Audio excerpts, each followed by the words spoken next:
É com muito pesar e muito peso no coração que eu venho aqui fazer o meu último story reflexivo, uma vez que a disciplina está sendo finalizada e encerrada, mas eu não acredito que seja o fim. Pelo contrário, acho que é apenas o início de uma longa jornada. Agora pense bem, quais foram seus melhores momentos na escola? Deixa eu adivinhar. Jogar futebol, brincar de salada mista com os colegas. O intervalo. O recreio. E se as aulas tivessem sido como as brincadeiras, e como no jogo detetive, você tivesse que por conta própria juntar as peças e aprender sobre ciências, história, geografia. Ou tudo ao mesmo tempo, já pensou? Você gostaria que seus filhos aprendessem dessa maneira? Por que problematizar o mundo? Se ele já possui problemas por si só. Ou melhor, por que deveríamos tentar problematizar as coisas quando elas já são difíceis por natureza? Um professor poderia se questionar do porquê ter que problematizar as coisas dentro de sala de aula. Por vários milênios, acreditamos que o professor tem a única função de transmitir conhecimento para o aluno, e esse aluno tem que absorver essa informação. Não é possível afirmar que essa metodologia seja totalmente inadequada. O nosso problema é achar que existe apenas uma maneira de aprendizagem e uma forma de avaliar esse saber. Os educandos fazem parte de um contexto social e previamente aprenderam muitas coisas ao longo de suas vidas, e o papel do professor é facilitar a compreensão dessas vivências, além de ensiná-lo a construir o conhecimento em suas cabeças através do estímulo à curiosidade. Você se lembra com detalhes dos tempos de escola? Você gostava de estar em sala de aula? Você se lembra do que aprendeu e de como esse conhecimento está sendo útil para você hoje? Se não, há algo errado. Salve, galerinha! Aqui quem fala é o professor JB. Pessoal, eu tô morrendo de saudades e, sobretudo, eu venho aqui estabelecer algumas coisinhas que eu acho que são imprescindíveis que vocês saibam. Primeira delas, não, a Terra ela não é plana. Segundo de tudo, as vacinas elas não causam autismo. E terceiro, e bem atual esse fato, os alimentos alcalinos eles não combatem o coronavírus. Por muitas vezes vocês vão se deparar na internet com essas chamadas fake news ou notícias falsas. E vão além disso, são conhecidas também como fake sciences. Essas pessoas que compartilham e acreditam nesse tipo de informação são pessoas que possuem o pensamento sentado. É aquele pensamento inativo, é aquele pensamento que não é questionado. Sentado fica mais fácil te acalmar e extrair a energia da curiosidade. Porém, a curiosidade é o que nos faz buscar e explorar o que há ao nosso redor. Sem ela, nos perdemos a vontade de perguntar, de questionar e passamos a aceitar o que vemos, escutamos ou lemos. Logo, existe alguém sendo beneficiado nesse sentar, nessa monotonia, nessa sedação. Ciência não é característica da ciência a linearidade. Vou fazer isso para chegar àquilo e vai dar certo.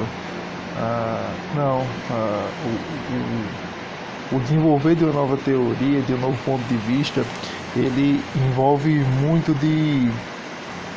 de erro, né? Você pode pensar uma coisa, pode desenvolver toda uma teoria e aí quando você vai pôr em prática, vai pôr em teste ou em xeque aquela teoria, não dá certo. Não era o resultado que você estava esperando. E o resultado negativo é em si um resultado, que a partir dele você pode desenvolver outras teorias, outras teses em cima daquilo. Então, o erro em si é sim uma forma de resultado. Aliás, o erro é um resultado e é sim uma forma de fazer ciência.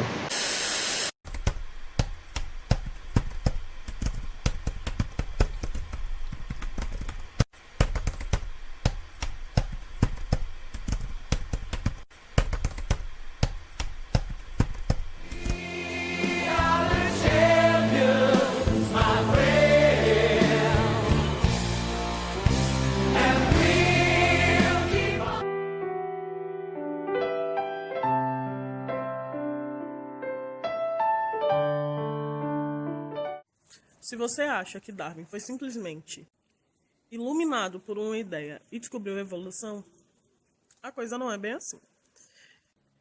Embora a gente aprenda, e muitas vezes a ciência seja nos passada como algo muito espontâneo, antes de uma ideia surgir, muitas vezes a gente teve muitas referências lidas antes, ou seja, artigos e trabalhos científicos que vieram antes, e muitos trabalhos que virão depois, inspirados pelo o que a gente está fazendo.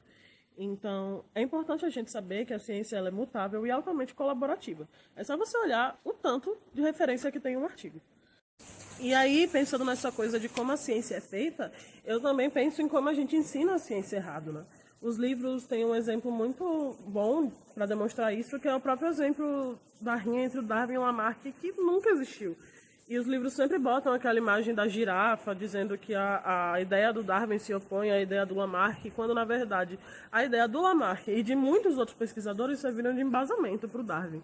Então, eu acho que a gente tem que ensinar mais isso e também lembrar que o pesquisador não é só método. Apesar disso ser uma coisa muito importante, o pesquisador também não vai ser feito só das referências e etc.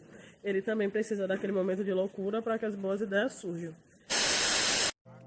Como tornar significativo para uma criança que vale a pena ler ou escrever sobre biologia ou qualquer outro tipo de ciência se a sua curiosidade intrínseca está morta? Talvez a inquietude e a curiosidade auxiliem os alunos e o facilitador de ensino, de modo a contribuir na construção do seu pensamento crítico sobre o mundo e a sociedade que o cerca. A curiosidade, além de despertar a criticidade dos estudantes, ajuda a desenvolver a capacidade de raciocínio lógico, tanto quanto a descoberta de novas habilidades, interações em equipe e dentre outros fatores. É imprescindível estimular os nossos alunos a necessidade de não controlarem a quietude de sua curiosidade, estimulando-os a se expressarem e levando seus conhecimentos prévios sempre em consideração. E muitas vezes utilizamos de analogias para ajudar na construção desse conhecimento. As analogias e metáforas são recursos importantes usualmente utilizados pelos educadores. Esse tipo de ferramenta pode ser muito útil, podendo ser de grande ajuda no entendimento de um determinado assunto para os educandos. Observe esta analogia comumente utilizada por professores de ciências. As células são como tijolos, as paredes são como tecidos, os cômodos são como órgão e a casa é como o corpo. Isso pode ajudar no entendimento de que células têm um papel importante na conformação do corpo, mas pode criar uma concepção alternativa de que a única função das células é essencialmente estrutural, ou que elas têm qualquer relação com um tijolo de verdade, escurecendo a compreensão do educando de como o corpo humano funciona. Sejamos educadores e utilizamos de maneira mais responsável as metáforas e analogias.